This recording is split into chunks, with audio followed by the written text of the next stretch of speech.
오늘 아침을 여는 말씀은 욥기 1장 20절에서 22절 말씀입니다. 욥이 일어나 겉옷을 찢고 머리털을 밀고 땅에 엎드려 예배하며 이르되 내가 모태에서 알몸으로 나왔사온즉 또한 알몸이 그리로 돌아가올지라. 주시니도 여호와시오 거두시니도 여호와시오니 여호와의 이름이 찬송을 받으실지니이다 하고 이 모든 일에 욥이 범죄하지 아니하고 하나님을 향하여 원망하지 아니하니라. 욥기는 5권의 시가서 중 첫 번째 책입니다. 욥이라는 인물이 예기치 않는 고난을 맞이하게 되고 그의 친구들은 욥의 모습을 보며 욥이 당한 고난에 대한 인과관계에 대해서 욥과 논쟁을 나눕니다. 그리고 이들의 논쟁을 통해 하나님의 섭리에 대한 인간이 이해할 수 있는 범위의 한계를 보여주고 절대자이신 하나님에 대하여 순종과 신뢰로 나아가야 함을 말하고 있는 말씀입니다. 그런데 욥이라는 인물에 대한 소개를 보면 욥이 왜 고난을 당해야 하는지 당최 이해가 되지 않습니다. 욥기 1장 1절을 통해 욥에 대한 소개를 살펴보면 우스 땅에 사는 욥은 이방인이지만 온전하고 정직하여 하나님을 경외하며 악에서 떠난 자입니다.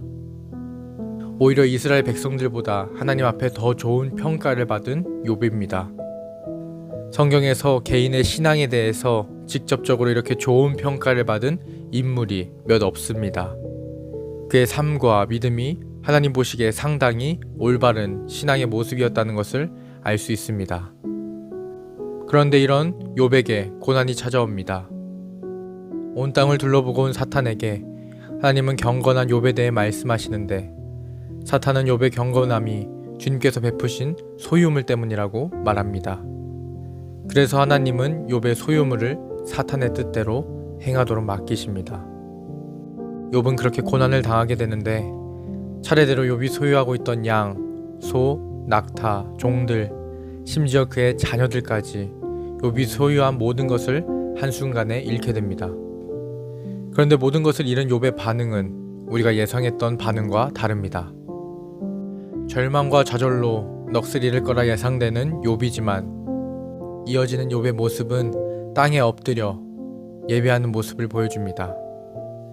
욥 자신이 겪은 극심한 고통과 슬픔 가운데에서도 하나님의 뜻과 섭리를 존중하며 모든 것을 하나님께 맡기며 의지하는 하나님 중심적인 신앙의 모습을 보여주는 것입니다.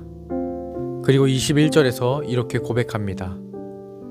이르되 내가 모태에서 알몸으로 나왔사온즉 또한 알몸이 그리로 돌아가올지라. 주시니도 여호와시오 거두시니도 여호와시오니 여호와의 이름이 찬송을 받으실지니이다 하고 이렇게 고백한 이후에 욥은 범죄하지 아니하고 하나님을 향하여 원망하지 아니합니다. 그런데 우리가 이 욥기 1장을 읽으며 불합리하다고 느껴지는 부분이 많습니다. 욥이 고난을 당한 합당한 이유도 찾을 수 없고요. 욥이 당한 고난이 사람이 감당하기에는 너무나도 커 보이기도 합니다. 왜 욥기 1장을 읽으며 이런 생각을 하게 될까요? 우리는 어떤 상황을 볼 때 인과관계를 생각합니다. 현재 상황에 대한 결과를 바라보면서 그것에 대한 원인을 찾습니다. 이후 등장하는 욥의 친구 엘리바스, 빌닷, 소발도 욥을 보며 너가 고난을 받은 이유는 너가 분명히 이전에 하나님께 죄를 범했기 때문이라고 말합니다. 지금 욥이 일어난 상황의 결과를 보며 욥에게서 그 이유를 찾고 있는 것입니다. 하지만 우리가 읽은 것처럼 1장에서 욥이 지은 죄에 대한 언급이 없습니다. 오히려 욥의 경건함, 욥의 온전한 신앙에 대해서 언급합니다. 그러다 보니 우리의 생각으로는 욥이 고난을 받는 것이 도저히 이해가 되지 아니하며 불합리하다고 생각되는 것입니다.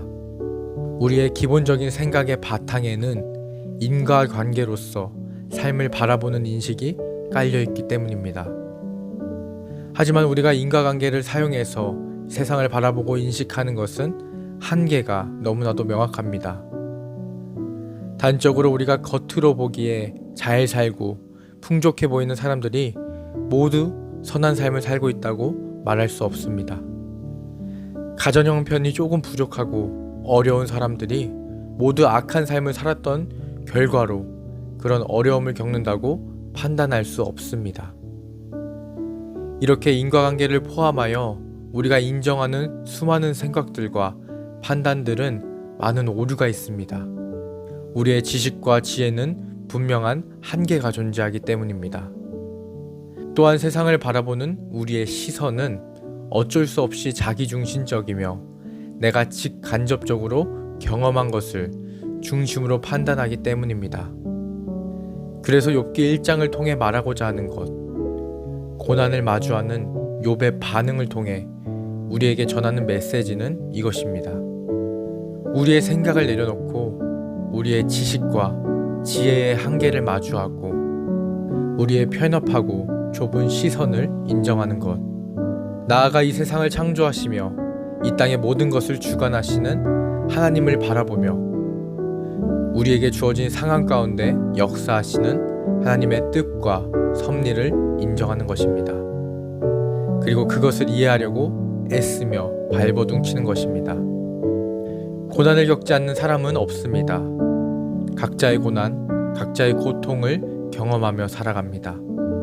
그 고통과 고난 가운데 원망하며 살아가는 사람이 있을 것입니다. 하지만 하나님을 영접한 우리, 하나님을 경험한 우리, 하나님의 뜻과 섭리를 이해하고 인정하는 우리는 하나님께 나아가 이렇게 묻습니다. 하나님, 지금 우리가 마주한 고난의 원인을 묻지 않습니다. 지금 우리가 겪는 이 고난을 통해 하나님의 섭리를 알고자 합니다. 우리의 지식과 지혜로는 도저히 현 상황을 이해할 수 없기에 이 모든 것을 주님께 맡깁니다. 주님만을 의지합니다. 그러니 주님께서 우리를 통해 주님의 계획을 허락하시고 세상을 바라보는 우리의 시선이 주님의 시선과 같게 하여 주시옵소서. 주님을 조금이나마 이해할 수 있는 주님의 자녀가 되게 하여 주시옵소서. 분명 우리는 부족합니다. 부족함과 연약함을 인정합니다. 그렇기에 전능하신 하나님을 의지할 수 있습니다. 주님께 순종할 수 있습니다. 오늘 말씀으로 아침을 여는 우리가 고난 가운데서도 여전히 주님께 순종하여 정결함, 경건함을 잃지 않았던 욥과 같이 우리도 모든 상황 속에서도 주님을 놓치지 아니하며 어떠한 환경 가운데에서도 오직 주님께 순종할 수 있는 믿음의 자녀, 믿음의 백성 되기를 주님의 이름으로 소망합니다.